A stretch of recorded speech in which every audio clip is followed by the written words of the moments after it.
السلام عليكم ورحمة الله وبركاته. الحمد لله رب العالمين والعاقبة للمتقين، والصلاة والسلام على أشرف الأنبياء والمرسلين نبينا محمد وعلى آله وصحبه أجمعين، وبعد.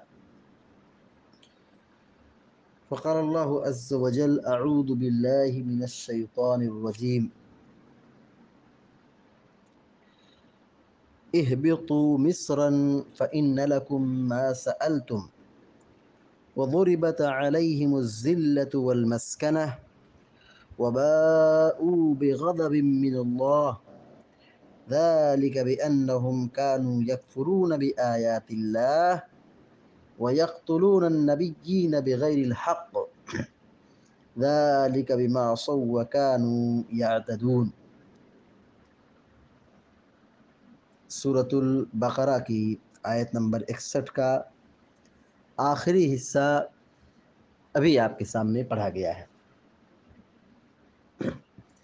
کل کے درس میں یہ بات واضح کی گئی تھی کہ بنی اسرائیل کے لوگوں نے موسیٰ علیہ السلام سے یہ کہا کہ ہم ایک کھانے پر صبر نہیں کر پائیں گے، یعنی جو ہمیں من و سلوہ ہر روز یہی کھانا مل رہا ہے تو اس پر ہم اکتفا نہیں کر پائیں گے۔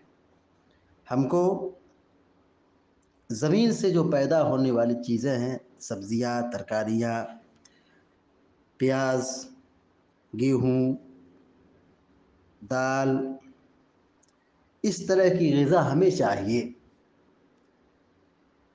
اللہ رب العالمین ان کے سوالات سے اور اللہ رب العالمین کی دی ہوئی نعمت کی ناقدری سے سخت غضبناک ہوا، اور موسیٰ علیہ السلام نے بھی ان کو سمجھایا، کہا تم بڑے عجیب آدمی ہو کہ بڑی چیز کی موجودگی میں، اعلیٰ چیز کی موجودگی میں ادنا چیز کا سوال کر رہے ہو۔ اللہ تبارک و تعالیٰ تمہیں گوشت کھلا رہا ہے، میٹھا پانی پلا رہا ہے، اور تمہاری خوراک اور غذا کا مکمل انتظام یہاں ہے۔ تم کو نہ کمانے کی ضرورت ہے، نہ محنت مزدوری کی ضرورت ہے، نہ پکانے کی ضرورت ہے۔ ہر کھانے کے وقت تم کو کھانا آسمان سے مل رہا ہے، پہنچ رہا ہے۔ تو اب اس کے بعد تم ادنا چیز اور معمولی چیز کا سوال کرو، لہسن چاہیے، پیاز چاہیے، سبزی چاہیے، دال چاہیے۔ بہرحال اللہ رب العالمین نے کہا ٹھیک ہے، اہبطوا مصرا فإن لکم ما سألتم، جاؤ شہر میں داخل ہو جاؤ، تمہارے لیے یقیناً وہاں ساری چیزیں ہیں جس کا تم نے بھی سوال کیا۔ یعنی وہاں شہر میں داخل ہو، وہاں پہ تم کو سبزی ملے گی، ککڑی ملے گی، گندم ملے گا، دال ملے گی، پیاز ملے گی، سب چیز تم کو وہاں ملے گی جس کا تم نے سوال کیا ہے۔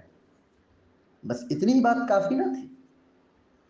اللہ تبارک و تعالی بنی اسرائیل سے، یہودیوں سے سخت غضبناک ہوا۔ اللہ رب العالمین کہتا ہے وَضُرِبَتْ عَلَيْهِمُ الذِّلَّةُ وَالْمَسْكَنَةُ، اور ان پر ذلت و رسوائی اور محتاجگی مسلط کر دی گئی۔ کن کے اوپر؟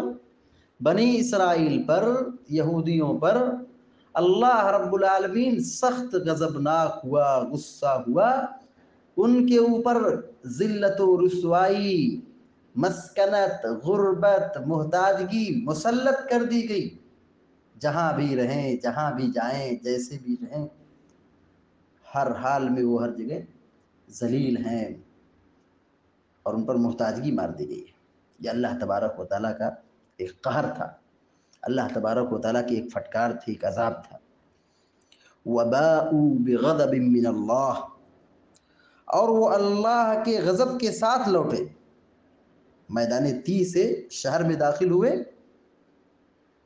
لہسن، پیاز اور یہ سبزی اور ککڑی کھانے کے لیے، اللہ کے غیظ و غضب کے ساتھ وہاں سے لوٹے۔ یعنی اللہ تبارک و تعالیٰ سخت ناراض تھا۔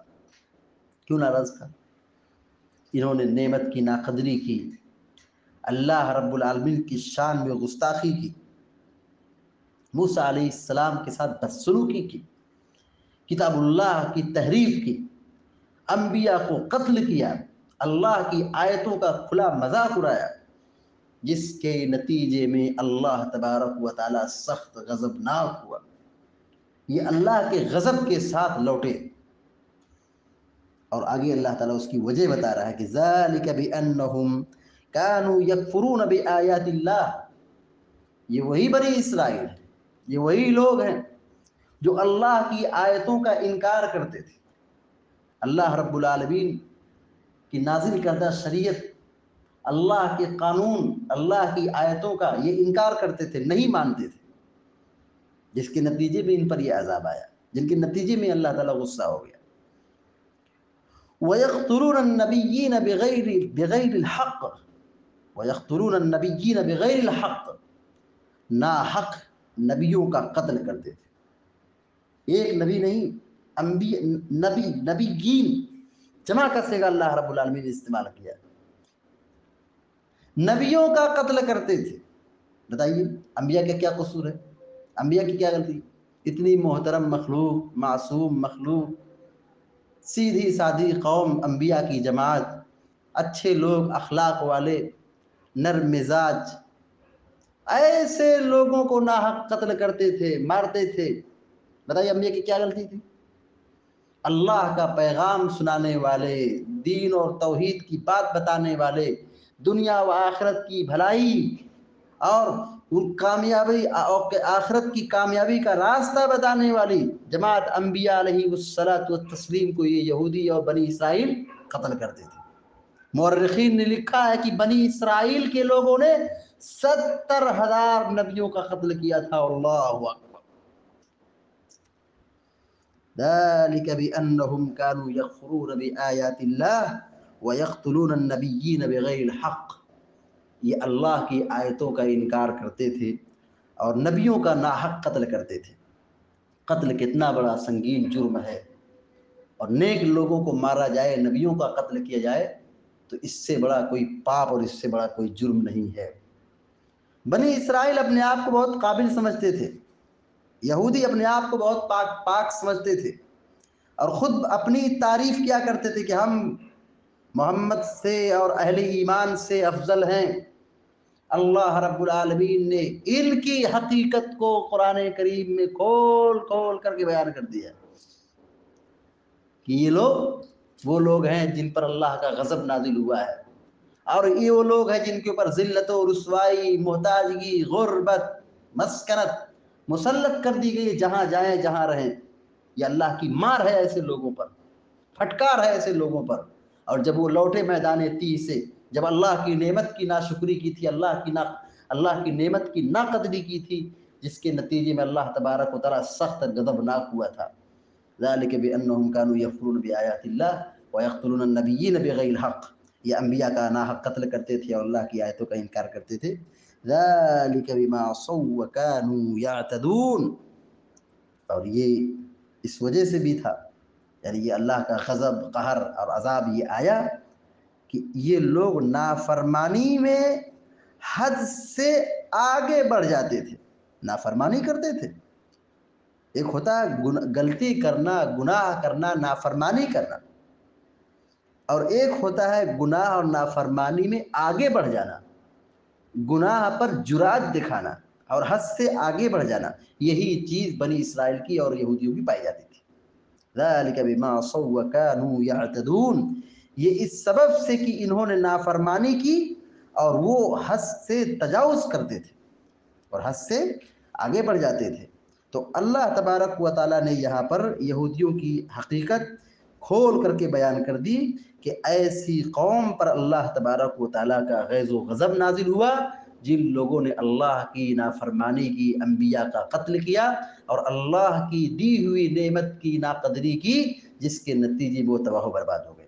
لہذا ہم سب کو چاہیے کہ ہم اللہ کی نعمت پر شکر گزاری اور اللہ کی نعمت کا صحیح استعمال کریں۔ اللہ تعالی ہم سب کو، آپ سب کو نیک عمل کی توفیق عطا فرمائے، آمین یا رب العالمین۔ اقول قولی هذا واستغفر الله لي ولكم ولسائر المسلمين فاستغفروه انه الغفور الرحيم، وصلى الله على نبينا محمد وسلم تسليما كثيرا، والسلام عليكم ورحمة الله۔